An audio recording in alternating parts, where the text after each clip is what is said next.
Good afternoon, Linda. How's it going? Good. How you doing? Good. Happy New Year. It's the beginning of the year and we're off to the races, so to speak, right? Yes.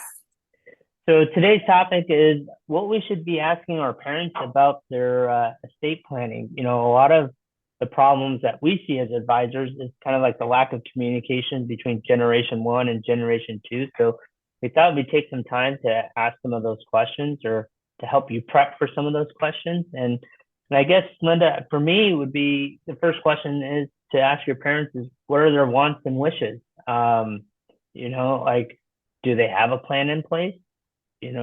What documents do they have? Where are those documents located? Um, and typically we'll see there's four common documents. You want to have a trust and have a conversation around that. There's a will, there's a durable power of attorney, and a healthcare directive. And each one of those do different things. But this would be a good place to start to see, like, what are their wants and wishes, and what documents do they have in place to actually make that happen. What do you think, Linda? Yeah, no, I agree. And the other piece to remember are there are non-financial items of value in the family likely. So I know for me was, asking my parents, do you have some sort of a spreadsheet or some thought? Because we've got multiple kids, we've got grandkids. And so that kind of triggered them to remember, yes, okay, maybe we do want to be a little more specific about this. And really, it just comes from not wanting people to be fighting about items after someone passes. That is a situation we absolutely want to avoid. Nobody likes to see that. And that's just a perfect way to make it super clear.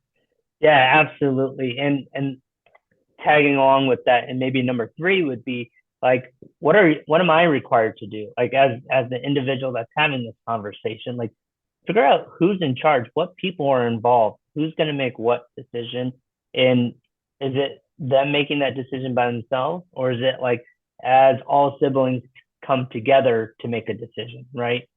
The worst thing you want to have is all this infighting. Like just like you said, somebody may have a personal attachment to jewelry or different art pieces or whatnot, and you want to make sure that all those things are clearly identified, but also who's in charge to make those decisions if they're not.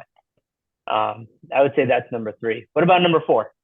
Yeah, I would throw in there just confirming that your parents have a healthcare directive, as you called it, or it's also sometimes called a living will in place.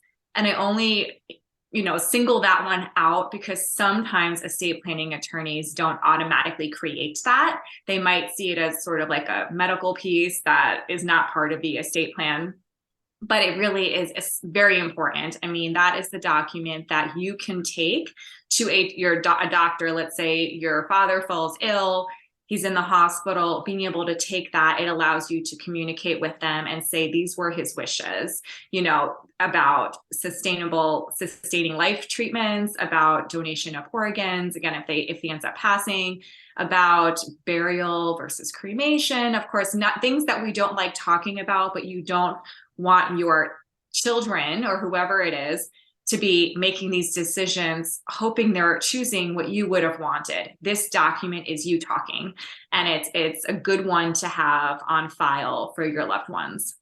Yeah, absolutely. It's tough to be in that situation where you're with a parent that's going through a medical illness and you're trying to figure out what are their wants and wishes. And that document will really uh, create peace of mind within the family that they're making the right decisions that mom and dad wanted. Another thing that I found is that as parents get older, um, you know, some of the, let's say, older generations liked everything in paper, right? And they had stacks of papers and folders and stuff like that. But as we get into this digital universe, and as grandparents and parents start to use iPhones and stuff like that, everything is going electronic, right? So I think one of the big things that I find is, where do you find other important documents? Like my father passed away 5 years ago, and we're still finding like old 401k plans that he had that now he would be required to take the required minimum distribution on. and we're only getting notices, and that's how we're finding out, right? So in this digital paperless world, maybe taking a one sheet of paper and just identifying all the total accounts, so that way, if you are the executor or trustee, you know where to go to find those accounts. I think that will help a lot, as well as documents for credit cards or property titles, etc. Yeah. And then I would add to that list professionals that you can contact. So Oh yeah, if I mean your that's huge. parents, it is huge because to your point, emotions are running high. It's hard to think clearly at this time. There's so much going on. So to have that document, to see right there, who am I supposed to contact?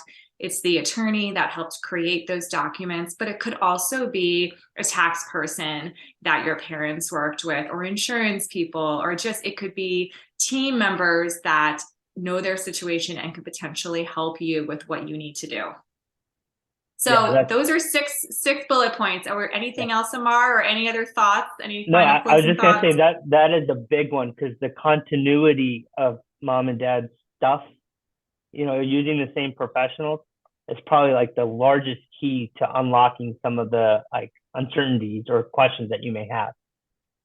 Wonderful. Well, thank you for joining me as always. If you want to learn more, you can check out both of our websites, subscribe to our channel, and just reach out if you have any questions. Thank you, Linda. Thank you. See you later. All right, bye. Bye.